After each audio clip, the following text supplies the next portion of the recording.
Hello mga kabatang Quiapo, December 23 episode summary. At sa City Hall ay nagkita si Divina at Roberto at sinabi ni Roberto ano ang nangyari sa mga ambulansya na dying liver mo. At sinabi ni Divina gagawan ko ng paraan at hinalikan ni Divina si Roberto at tinulak ni Roberto si Divina at sabay balik at hinalikan uli si Divina. At saktong parating si Jackie at naabutan sila ni Jackie at sinabi ang bababoy ninyo at sinabi na ba't ayaw mo tantanan asawa ko.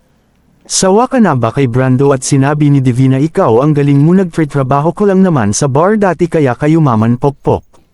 At sinabi ni Jackie pokpok pala ha at sinabunutan palabas si Divina at sinabi na eto nakikiapol sa asawa kong si Vice at dumating si Brando.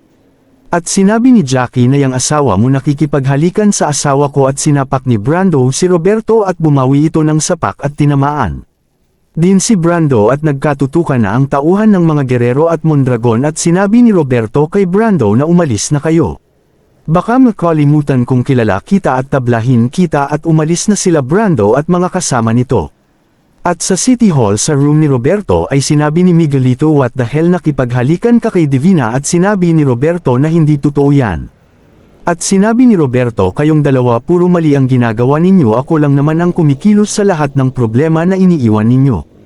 At sinabi ni Miguelito na tama na yan kesa magbangayan at mag-away tao magtulungan na lang tao paano masusolusyonin problema natin. At sa Cree naman ay nagkita si Chona at Punggay at sinabi ni Punggay na tignan mo etong ebidensya ko at tinignan ni Chona ngunit parang pinilit ninyo lang hindi sapat na ebidensya eto at sinabi kailangan natin na tutulong at sinabi ni Chonami kakilala ako tutulong sa atin. At sinabi ni Chonami isa pa tayo paraan humingi tayo ng tulong kay Lieutenant Victorino at pinakita nila kay Victorino ngunit sabi niya hindi ito valid. Kaya humingi sila Punggay at Chona na bigyan sila ng authority para makita ang file ni Lucio at sinabi ni Victorino na sige bibigyan ko kayo ng authority. Ngunit wag ninyo muna ilabas kasi baka makita ng hepe ng presinto at sumabit tayo sige punta na kayo at mag-iingat kayo. At sa pier naman ay pinaulanan ng bala nila Tanggol ang mga pulis at binato nila ng drum na may gas at binaril at sumabot ang mga ito. At sinabi ni Tanggol na atras at nakapasok na ang mga pulis sa taas at umatras sila Tanggol at sinabi ni Rigor Bilasan ninyo hindi dapat makatakas.